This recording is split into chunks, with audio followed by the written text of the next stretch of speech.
sweater, so that's a problem. Everybody, this is really fun. Okay, so I'm going to talk to you. Yeah, definitely. Okay, two hands. Okay.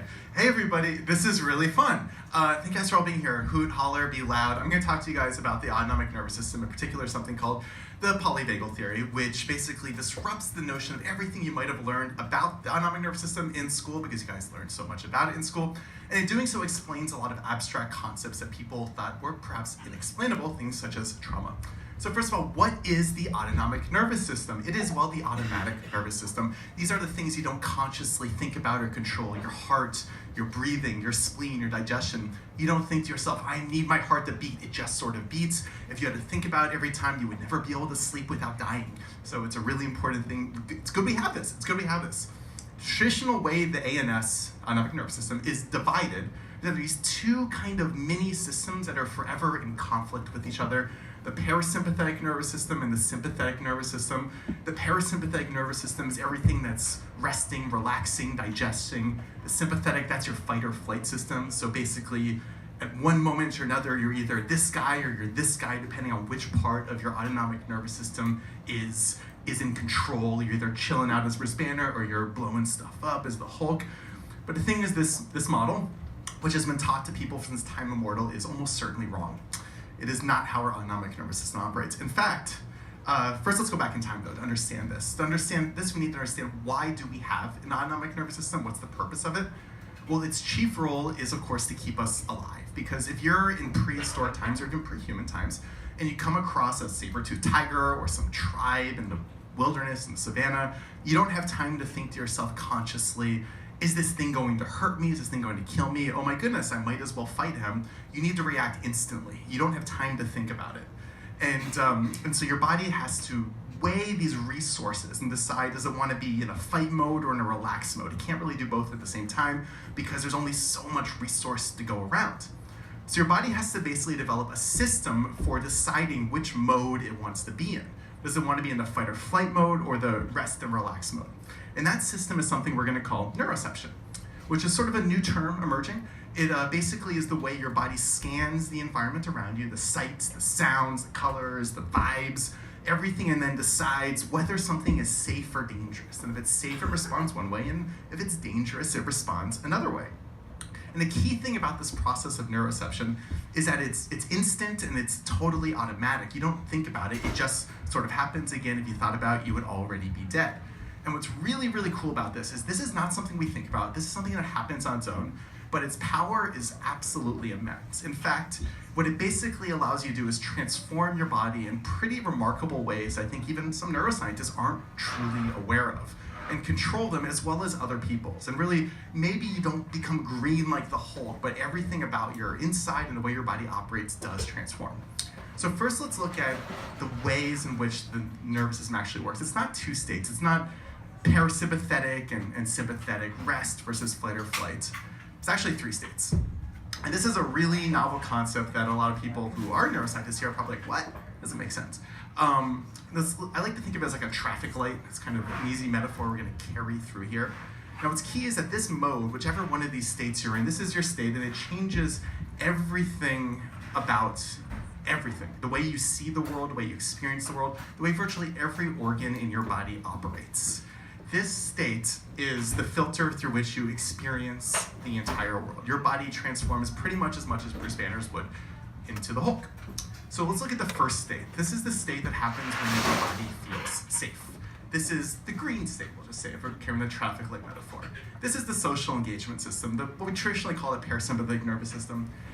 When this happens, all these things in your body begin to change. Your heart rate slows down, your saliva and digestion are stimulated, your facial muscles are activated so you can be very expressive because you're presumably going to be talking to people.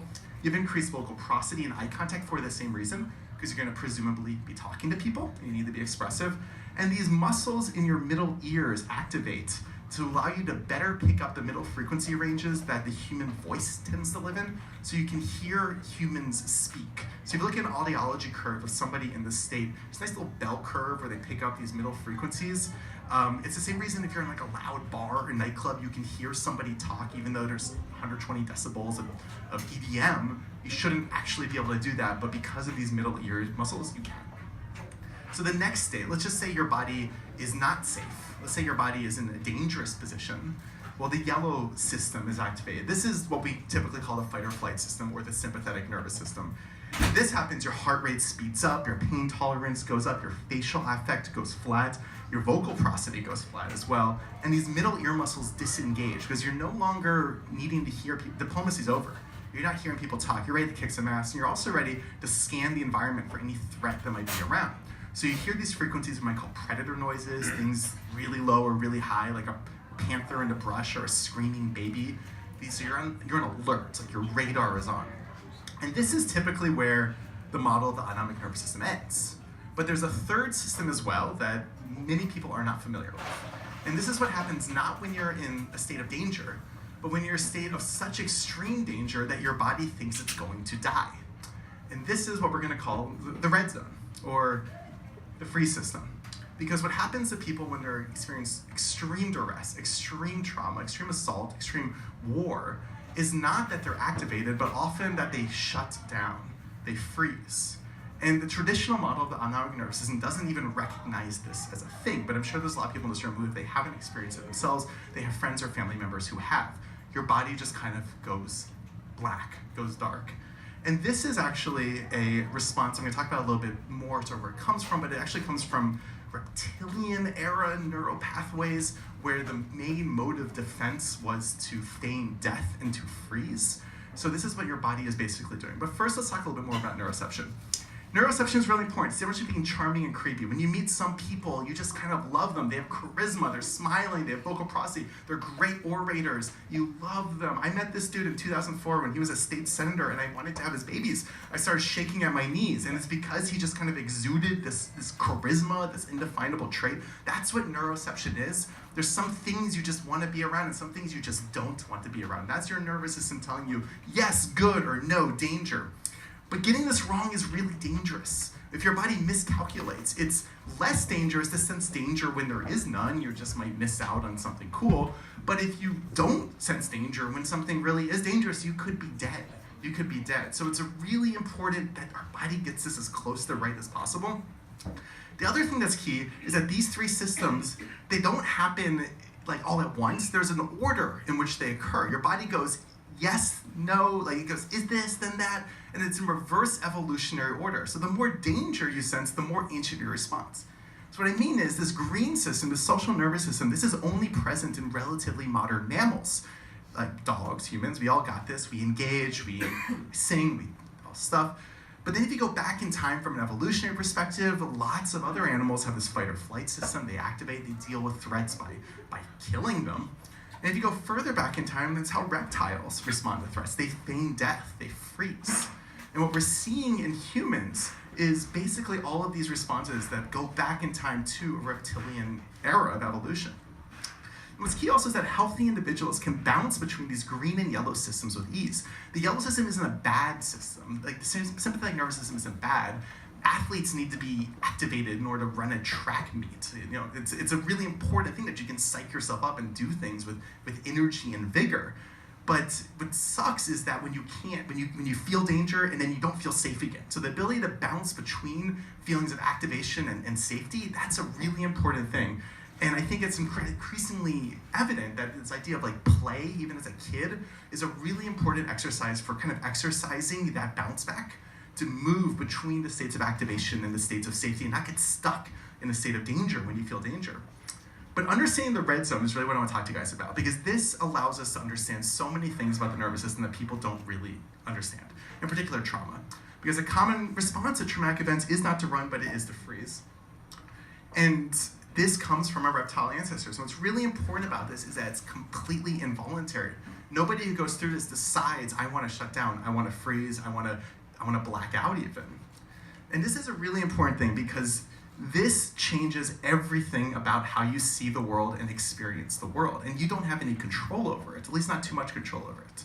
So if your body just starts shuffling you in one direction because your nervous system is detecting things via your neuroception, well, so many things about your life are to some degree out of your control. And I'm talking like everything in your body. The autonomic nervous system is a system that involves tons of body parts, it involves tons of organs, and they're all linked together by this thing called the vagus nerve, which is a cranial nerve that runs from your brainstem down to your gut, and along the way, it kind of links up to pretty much every organ.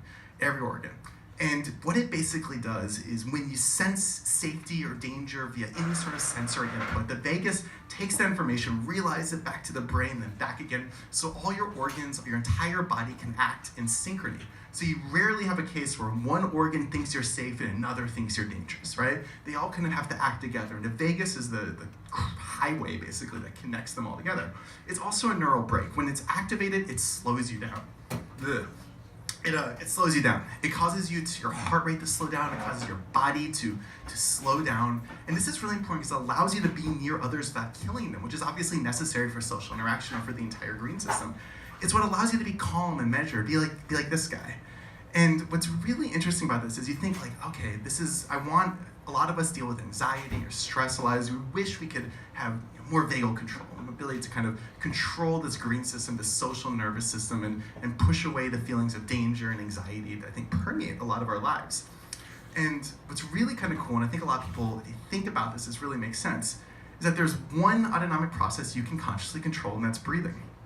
And so the reason people oftentimes talk about breathing as a really important exercise or really important tool is because imagine you're like in the savannah and you're running from a tiger. If you have the time to breathe slowly, you must be safe by definition. And so what you're doing is by breathing slowly, you're telling the rest of your body that it is safe, it is okay, I will survive. And that information is relayed through the vagus nerve and through the rest of the body, and it slows everything else down, which is how yoga works and how meditation works, really, and how breathing exercises work. Which a lot of people, it's not chakra, it's not chi, it's the vagus. It's you taking the moment to slow your breathing down. That signals to the rest of your body that it's okay, I'm not gonna die. Oh, cool. Everybody else gets the message, all the other organs get the message, and they slow down. But the thing about the vagus is that it has this evil twin, is this guy, too. And so this vagus nerve I was talking about that slows everything down and causes you to be social and peaceful and relaxed, it's a branch of the vagus that's myelinated. It's got this fatty sheath around it, like a coaxial cable. And this is only present in relatively modern mammals, the ones that have that green system. But reptiles, ancient animals, they have this other branch of the vagus nerve and has no myelinated sheath.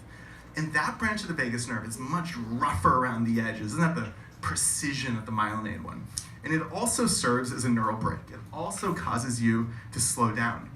But it doesn't cause you to slow down in a way that's nice or peaceful. It causes you to slow down and freeze and shut down, which is what we see happen to people undergoing severe trauma. So the same nerve is two different branches, one of which causes you to do this, one of you do this. So we have here two branches of the vagus nerve, Polyvagal, which is the name of this talk, and it answers all sorts of questions as it relates to trauma. It explains a lot of concepts that people have a really, really hard time explaining. Like, why did I freeze when I was assaulted? Why didn't I fight back? This causes a lot, I can't overstate this enough, so much self-doubt and so many issues with people when they begin to question, maybe I wanted it, maybe I wasn't assaulted because I didn't fight back. It causes judges to doubt whether people were raped or hit or assaulted. It's this, I view this as like one of incredibly important legal and political issue to understand what happens to people when they're under severe duress and why many people don't fight back, and how you can't draw that connection where people say, well, I would have ran. Well, you don't have that control. Your body takes control, and it's not really up to you. It's not up to you. Why does everything look, feel, and sound different after trauma, after assault? And it's because your autonomic nervous system dictates the way every part of your body operates onto its sensory inputs. So things look different, they feel different, they sound different. Those middle ear muscles are literally in different positions, which goes this, why do I hear things different? A huge percentage of people who suffer from PTSD have auditory processing disorders. It's why soldiers oftentimes can't go out in public without freaking out because the noises are so overwhelming. It's this fact, why is it? If trauma was just a psychological issue that people could get over with therapy, why do they hear things differently? Why are auditory processing disorders so prevalent with trauma? This explains it. Why am I always so anxious? This thing, people who suffer from trauma, it doesn't just go away, like they feel on edge a lot. What's going on is your neuroception has basically been reconditioned to sense danger where there is no danger. And what is anxiety but an overstimulated neuroception system that sees danger in places that danger may not be?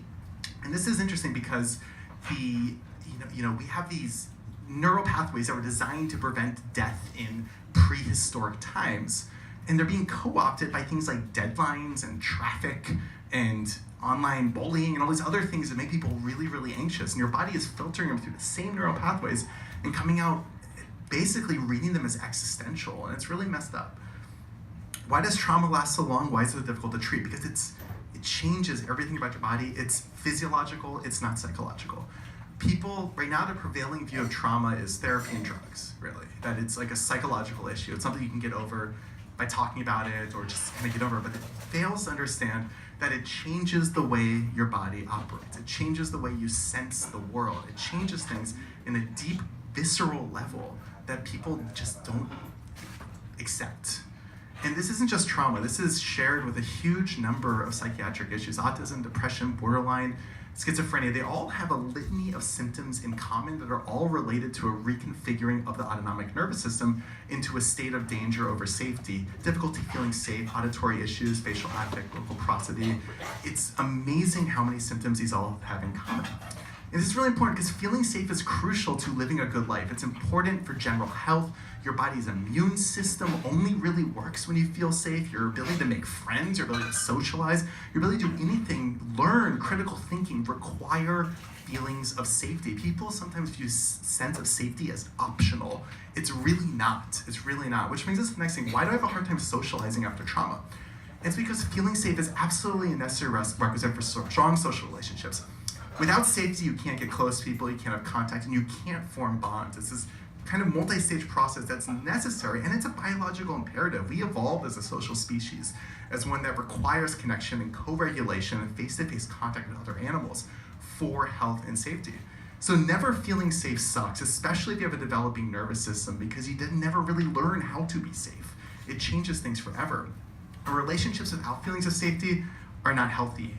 Just because you're in a relationship with somebody, if they don't make you feel safe, you're not getting those neurobiological benefits that come from a healthy safety relationship. So let's fix it.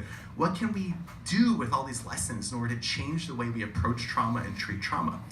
Well, we treat trauma as a physiological issue. It's not psychological. Realize there's a greater threshold for people to ever feel safe. Their goalposts have moved. Understand that environmental and social cues that trigger people's neuroceptions are hugely important to creating the sense of safety that's important for people to actually live good lives. Breathing actually does work, apparently, and we can also use all of our knowledge to design interventions aimed at bringing around a sense of safety. And this is important because the autonomic nervous system is self-reinforcing. If you feel safe, your nervous system picks up more senses of safety. The physiological changes that occur depending on your autonomic state are such that when you feel safe, you pick up more signs of safety in the environment. Your middle ear muscles pick up middle frequency ranges. Those trigger to the brain that you're in a safe space. It becomes self-reinforcing. And likewise, when you're in danger, things that make you feel dangerous, they change your nervous system so you pick up more senses of danger in your environment. This is why you have these cycles of pain and trauma and danger.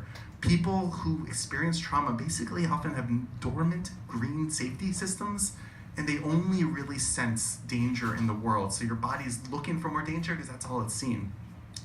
So I'm just gonna leave you guys then with 9 quick takeaways. It's a dense page, and we're just 9, guys.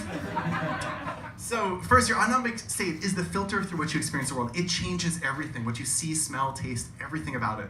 Environmental cues can magically transform your physiology. Think Bruce Banner to the Hulk. Everything about you, from your heart rate on down, can change simply depending on how safe you feel, and environmental cues influence that. This is automatic, but you can sort of control it if you know how. Trauma is physiological, it's not psychological. Feeling safe is necessary for living a good life and bonding with others. Your body requires feeling safe for all the things we love in life. Bonding with others, likewise, is necessary for good health. And when people don't feel safe, they don't think critically. Just why politicians do everything they can to scare you, because when you're scared, you don't think critically. You just want to survive. You're in survival mode. And the simplest way to make people like you, if you want real quick takeaways here, is use your face a lot and speak with high levels of vocal prosody, real sing-songy nature that signals to people that you're safe, and they probably will like you more. If you think about a stereotypical creepy person, no facial movement and very flat voice, right? And we can fix it. Simply feeling safe can jumpstart the healing process. And, you know, just be good to each other, guys. Like, be safe to each other and party on. That's where it is here. So, okay.